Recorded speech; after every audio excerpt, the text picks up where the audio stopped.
This is a story of how a young man with a dream managed to reshape the racing game genre as a whole, and in the process created a gaming monolith. A multi-million-dollar franchise spanning over a quarter of a century with 7 mainline games, a few spin-offs, and a blockbuster movie. Gran Turismo 1, the game where it all started. After developing MotoToon's Grand Prix and its sequel, Kazunori Yamauchi and his tiny team set to work on a revolutionary racing simulator back in 1992. They worked on it for 5 years, day and night. As Kaz himself said in an interview, he was home roughly 4 days a year. In those 5 years, the end seemed out of sight. However, it all paid off. The game they worked so hard on was a smash hit. As a matter of fact, it outsold everything on the original PlayStation. GT1 was the first game to be designed for the DualShock 1 controller. It was hailed by critics as revolutionary. It made everything else on the market look like child's play.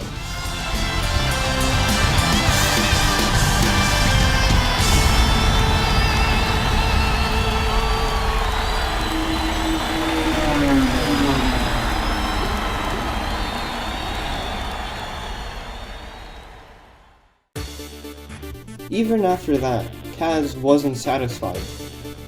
He had the quest of finding perfection and continued pushing his team to get closer to it. There weren't that many cars or tracks, so the sequel had to fix that. The simulation, it wasn't precise enough for him. The sounds were rushed. What he created was PlayStation's definitive racing game, Gran Turismo 2. That is, however, a story for another day.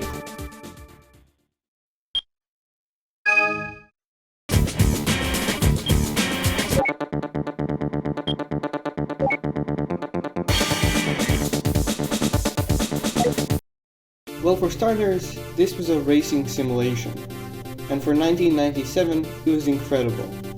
Playing it back today, and it does seem quite a bit dated and arcadey, but this was nearly 30 years ago, when simulating a car was incredibly difficult. GT1 had an awesome career structure allowing for multiple playthroughs, something almost all GT games to date followed. When you compare it to games like Need for Speed 3, which came out at roughly the same time, you understand what I'm talking about. I can't even imagine how jaw-dropping this game must have felt back then. GT1 released on the 23rd of December 1997 in Japan, the 8th of May in 1998 in Europe, and the 12th of May 1998 in North America. The car and track lists are quite modest. 140 cars are decent, however only 11 tracks are kinda miserable. Granted, there are reverse variants, but the content isn't there, especially compared to GT2's whopping 650 cars and 27 tracks with reverse variants. The manufacturer number is quite limited, sporting mostly Japanese cars with a few American icons mixed in. There is only one race type, and that is multi-lap racing, which follows qualifying, a one-lap sprint to get the fastest possible time from a standing start. That being said, I would still cut GT1 some slack as it was their first proper attempt.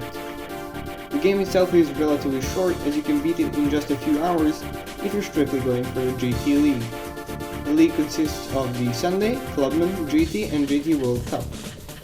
The Sunday Cup can be won with most cars in the game. The Clubman Cup is more difficult, and so is the GT Cup. The GT World Cup requires grinding for a proper race car, as it is by far the most difficult cup in the game.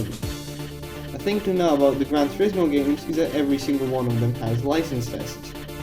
These tests are meant to be your tutorial to drive in the game. This game only has 24 of them, however they are really difficult to gold. You will need these licenses to enter cups and special events, so getting them is imperative.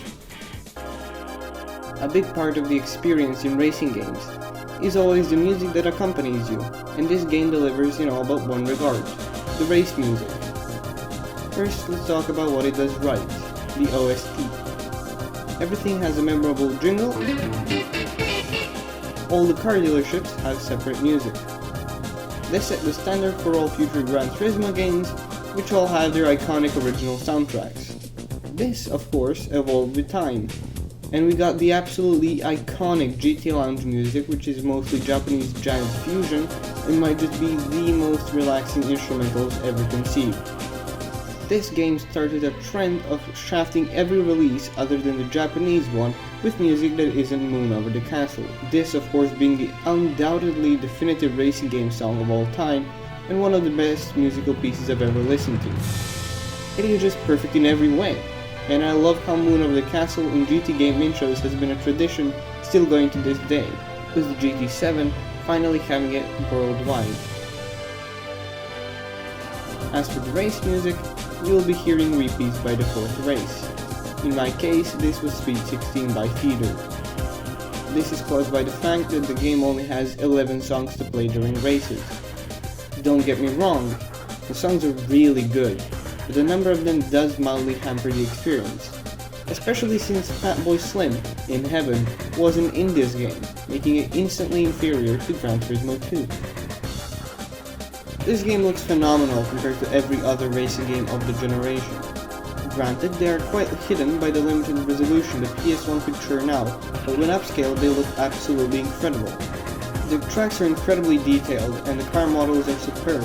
Keep in mind that I'm strictly comparing games on the PlayStation 1, as the Sega Saturn was far more powerful, and obviously the games there looked better. However, not by that much.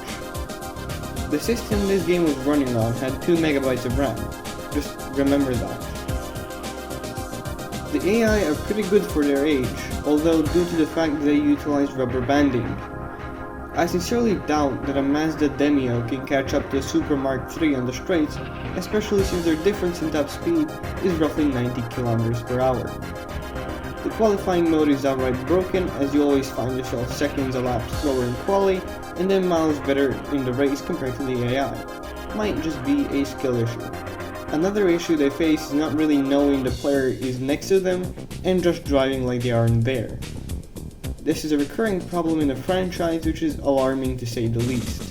As was the trend back then, the different regional releases have varying content. In this case, those are the intro and some of the cars present, as the NTSC-J version has 2 extra cars, both being CRX Del Sols. Other than that, the license times for some licenses have been changed when the game went international. Some cars were renamed and different songs were available per region.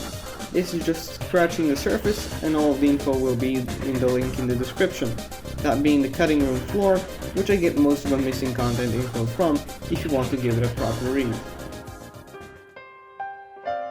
What this game did was revolutionize the genre and pave the way for future entries to improve the iconic formula.